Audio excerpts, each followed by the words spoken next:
마지막으로 기회와 위험입니다. 뭐 너무 많죠. 기회도 너무 많고 위험도 너무 많은데 어떤 위험이 있을 것 같으세요? 먼저 들어가기 전에 여쭤본다면요. 우리 온라인상 디지털을 특히 사용하면서 어떤 위험이 있을까요? 요즘에는 아이들이 가출팸이라고 해갖고 온라인에서 네. 나 집 나가고 싶다고 이렇게 하면은 그거를 이용해서 어른들이 내가 용돈 줄게, 일거리 줄게 이렇게 해가지고 네네. 많이 유혹의 손길이 있다고 해요. 그래서 네네. 그런 것도 위험한 것 같아요. 그렇죠. 저희 아이는 네. 6학년인데 중독이 돼요. 시간 개념이 없는 것 같고. 네네네. 그래서 어제 제가 물어봤거든요. 너 엄마가 핸드폰 없애면 어떻게? 그럼 아이패드 하지. 그거 없으면 컴퓨터 하지. 위험이라고 했을 때 아까 어머니 말씀하신 것처럼 이거 많이 생각하시는 것 같아요. 중독되는 것 같다, 뭐 의존하는 것 같다. 특히 작년에 청소년들이 시간을 어떻게 썼는지 조사한 걸 보니까 거의 자는 시간 빼고 자고 쉬는 시간 빼고 미디어에 쫙 많이 썼더라고요. 교육마저 심지어 다 이제 온라인을 통해서 했기 때문에 그만큼 미디어를 많이 사용을 하는데 이제 스마트폰 과의존 위험군이고 뭐 청소년이 뭐 언제나 높아요. 청소년이 가장 높고요. 그리고 유아동은 이제 3에서 9세고 청소년이 이제 10대 고등학생까지를 얘기를 하거든요. 뭐 35.8% 이렇게 나오고 아주 위험한 친구들은 5%가 나오는데 이제 아주 위험한 친구들은 어느 정도의 친구들을 얘기를 하냐면은 정말 스마트폰이 됐건 PC가 됐건 뭐 게임이 됐건 이게 모든 일상의 중심이 되어버린 거. 다른 거는 부차적인 게 돼가지고 안 해도 되고 막 이런 거죠. 학교 안 가도 되고 이런 거고 그리고 좀 심각한 문제가 생겨야 돼요. 그러니까 학교를 못 가거나 가족과 심각하게 뭐 어떤 불화가 있거나 뭐 이 정도의 심각한 문제가 있고 그리고 다른 하나는 그 정도의 수준인 거예요. 내가 아무리 밤 12시까지 쓰고 그만하고 싶어. 근데 이제 너무 피곤하고 이럴 거 아니에요, 아이들도. 그 정도로 본인이 부작용을 느끼면서도 계속해서 하고 싶어 할 때, 그 정도가 우리는 심각한 거라고 보고, 그 이하면은 좋은 지도를 통해서 해결이 될 수 있다라고 얘기를 하거든요. 그리고 이런 것들을 해결할 때 이제 가장 중요한 거는 뭐냐면은 할 수 있다라고 주변에서 말씀을 해주시는 거예요. 미국에서 이제 어떤 조사를 한 거를 보면은 뭐 어느 나라는 이제 10대들이 핸드폰 많이 쓰는 거는 요즘 어느 나라나 일어나고 있으니까 아이들에게 이제 물어본 거예요. 그 설문조사에서는 핸드폰 사용을 줄이고 싶니? 그러면 아이들은 절반 이상이 줄이고 싶다라고 해요. 예. 그게 스스로 못 느끼는 거는 아니거든요. 스스로 못 느끼는 건 아닌데 이제 다양한 이유 때문에 이제 줄이지 못하는 그런 경우가 있을 거고 그리고 시도한 친구들 중에서는 또 절반이 성공을 해요. 그렇게 해서 뭐 한 번 실패한다라고 이게 문제될 것도 아니고 계속해서 뭐 도전할 수도 있고 내가 한 번은 줄였는데 다시 많이 사용할 수 있고 이렇게 되더라도 계속해서 이제 시도하면은 이제 어느 정도는 청소년들은 뭐 모든 게 다 통제가 되면 우리가 어른이라고 하지 청소년들이라고 하겠어요. 이제 그런 것들은 좀 이해를 해주시면 좋겠고 그리고 시간 자체가 긴 것 가지고는 이거 가지고는 이제 요즘은 문제다라고 말하기 어려운 세상이 돼버린 거예요. 뭐 저만 같아도 노트북 쓰는 시간에서부터 회사에서 핸드폰 쓰는 시간까지 합하면 뭐 하루에 거의 뭐 12시간, 13시간 될 것 같아요. 이제 그 정도가 되기 때문에 아이들도 특히 코로나 때문에 교육까지 다 하게 된 상황에서 그리고 모든 의사소통까지 하게 된 상황에서 시간만을 가지고는 뭐라고 하지 말자. 다만 거기에서 무엇을 하는지는 좀 살펴볼 필요가 있다라고 보시면 될 것 같고요. 그리고 이제 사이버 폭력 이런 것들도 관심을 갖는데 이런 위험들을 잘 정리해 준 표가 있어서 제가 가지고 왔습니다. 영어로 됐지만 제가 설명을 드리도록 할게요. 유럽 쪽에서 분류를 한 거고요. C로 시작하는 그 위험이 네 가지가 있다라고 해서 4C, 그러니까 네 가지 C라고 불러요. 어떤 내용들이 있는지 보면은 아까 말씀하신 내용들이 대다수 들어가 있거든요. 우선 컨텐츠가 문제. 그러니까 대화학부모님께서 말씀해 주셨듯이 어떤 남매가 나와서 뭐 어떤 코미디를 하는 프로그램이 있는데 사실 아이 같은 경우에는 거기에서 쓰는 용어가 욕인지 아니면 비속어인지 모른 채로 분명히 썼을 거예요. 썼는데 이제 그런 컨텐츠들이 아무리 뭐 유튜브 키즈로 걸어놓고 해도 잘 필터링이 안 돼서 보여줄 때가 많아요. 뭐 선정적인 거, 폭력적인 거 이런 컨텐츠들의 문제가 하나가 있고 이런 위험이 있고 그리고 다른 위험은 행동의 문제, 사이버 분리, 사이버 폭력 많이 이제 생각하시면 될 것 같은데 사실 온라인에 많은 것들이 다 언어로 이루어지긴 했지만 근데 요걸 행동이라고 표현했다라고 보시면 되고 누구를 따돌린다든지 괴롭힌다든지 아니면은 뭐 성희롱 같은 경우도 요즘 온라인에서 많이 일어나고 있기 때문에 아니면 불법으로 아까 뭐 사기를 친다든지 이런 게 행동에서 생겨나는 위험일 수도 있는데 이거는 반드시 나쁜 어른이 하는 것만은 아니고 사이버 따돌림 같은 경우에는 요즘 아이들이 많이 하기도 해요. 이거는 주위의 또래의 압력 때문에 그렇기도 하고 잘 모르고 하는 경우도 있고 하기 때문에 이거는 이 위험이 아이들이 받는 위험만이 아니라 아이들이 행하는 위험일 수도 있다라는 거는 이제 알아두시면 좋을 것 같고 이것도 아까 나온 것 중에 하나인데 누군가가 접근해오는 그런 컨택트 접촉해오는 그런 위험이 있어요. 그래서 뭐 로블록스도 대개는 아이들이 이용하는 그런 공간인데 성인이 들어가서 얘기 걸고 개인정보 주게 하고 이제 이런 것들을 많이 볼 수가 있거든요. 아니면은 그냥 뭐 와서 뭐 특정 뭐 인종을 가진 친구, 뭐 이런 친구들에게 갑자기 접근해서 더 안 좋은 얘기를 한다든지 이렇게 특정 개인을 접근해서 다수를 대상으로 한 게 아니라 특정 개인을 대상으로 해서 이렇게 접근하고 위험을 발생시키는 경우가 있고 컨슈머 리스크 아니면 컨택트 리스크라고도 하는 게 이게 새롭게 만들어진 건데 이게 뭐냐면은 좀 그림을 보면서 설명을 해드릴게요. 여기 디지털 서비스를 제공을 해주는 디지털 제공자가 있어요.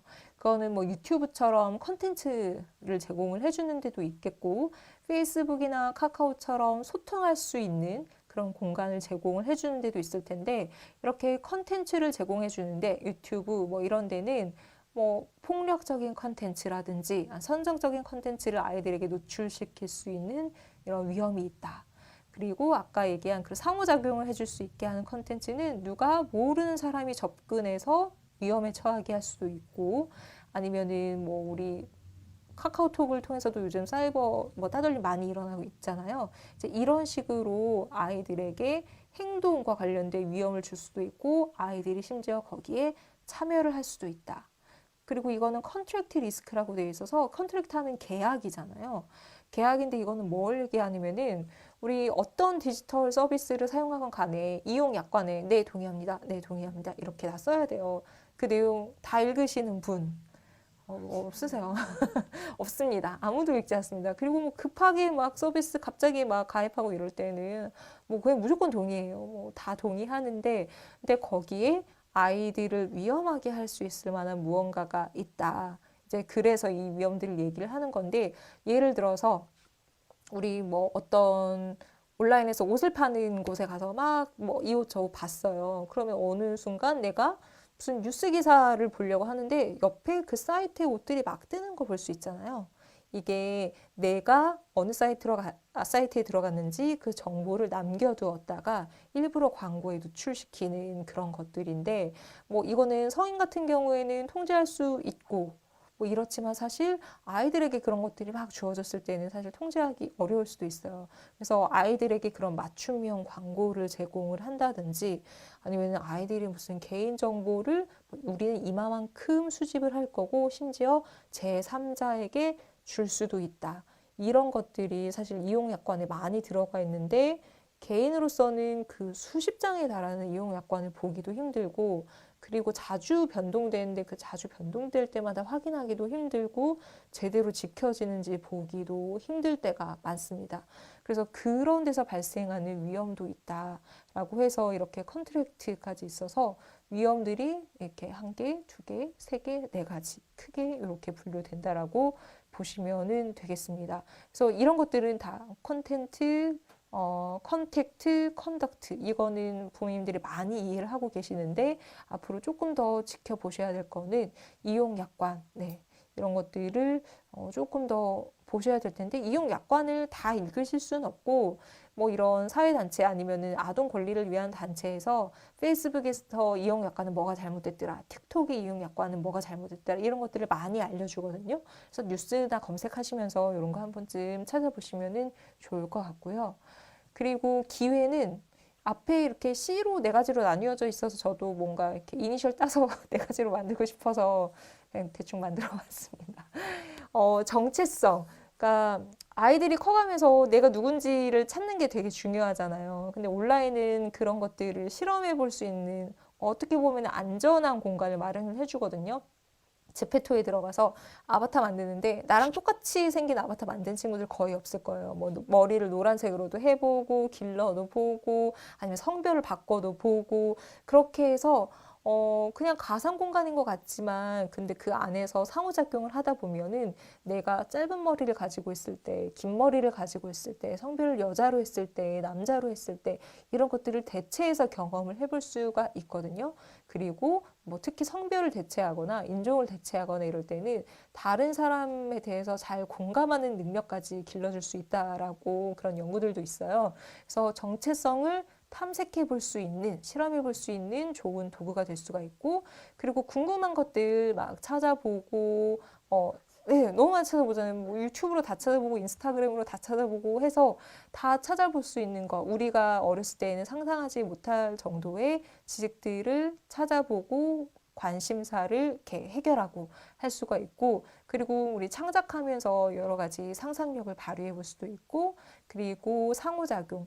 아이들이 뭐 물론 카카오톡 하면은 주변 친구들하고 주로 얘기를 하겠지만 페이스북을 하거나 아니면은 뭐 제페토 이런 것들을 하거나 로블록스 이제 해외 사이트를 사용하면은 그냥 전 세계의 친구들을 어떻게 보면 만날 수도 있거든요. 직접 만날 수는 없지만 뭐 대화도 해볼 수 있는 그렇게 상호작용할 수 있는 기회도 있는데 뭐 이것 말고도 사실 기회도 무궁무진할 거고 사실 위험도 무궁무진하기는 할 거예요. 근데 이거를 뭐 정체성을 탐색할 수 있는 기회를 나는 넓혀보겠어 하면서 아이들에게 막 아바타를 만들라고 이렇게 할 수는 없는 거고 아이들이 관심 있어 하는 거를 이제 충분히 잘 할 수 있게 도와주시면 좋겠다. 그리고 위험과 관련해서는 위험은 그냥 언제나 존재하는 거잖아요. 근데 예, 언제나 존재하는 거기 때문에 사실 발생하고 나서 파악하고 그때 해결을 하는 거는 저는 좀 늦다라고 봐요. 그래서 온라인에 굉장히 선정적이고 안 좋은 컨텐츠가 있을 수가 있고, 그리고 올해 뭐 작년에 문제가 됐던 몸캠이라든지 아니면 N번방 이런 것, 미성년자들이 굉장히 많이 노출됐고 피해를 봤어요. 근데 사실 부모님들은 아이들을 보호해주고 싶기 때문에 이런 것들을 말씀을 잘 안 하시는데, 근데 이러한 위험이 선제에 있다면은 그냥 아예 먼저 이런 것들이 있을 수도 있다라고 얘기를 하시는 게 더 좋을 것 같습니다. 왜냐면은, 그렇지 않고 뭔가 당하고 피해를 당했으면 그때부터는 내가 잘못했네?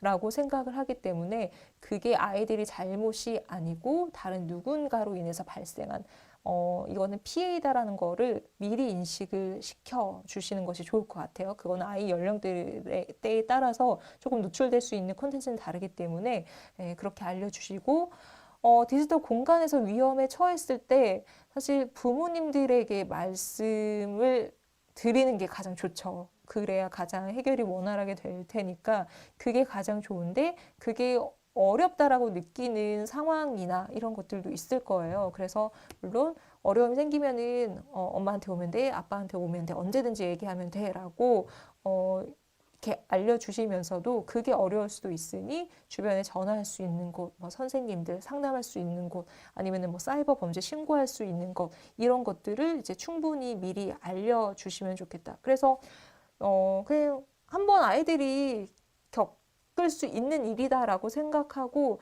그때 대응을 할 수 있게 도와주시는 게 더 현명한 방법. 자꾸 가리고 안 보여주시려고 하는 것보다는 이런 게 더 좋은 방법이겠다라고 이렇게 말씀을 드리고 싶고요.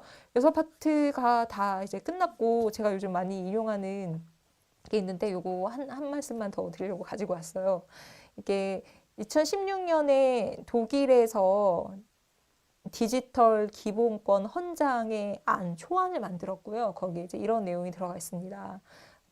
디지털 세상에서 누려야 될 중요한 권리 중에 하나는 모든 사람은 디지털 세상에서 어떻게 살아갈지 선택할 수 있게 도와주는 교육에 대한 권리가 있다.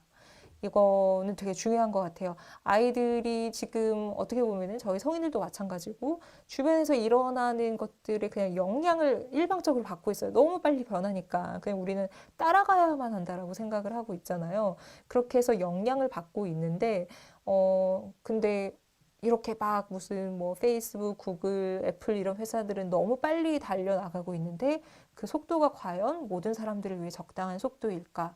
저렇게 데이터를 많이 수집하는 게 모든 사람들을 위해 적절할까? 이제 이런 것들을 자꾸 판단할 수 있게 하고 이게 좋지 않다라고 생각하면은 이제 멈출 수 있게 아니면 바꿀 수 있게 이런 것들을 도와주는 교육이 어떻게 보면 디지털 세상에서는 정말 중요한 교육이 아닐까라고 생각을 하고 그래서 한번 말씀을 드리면서 마무리를 하고 싶었습니다.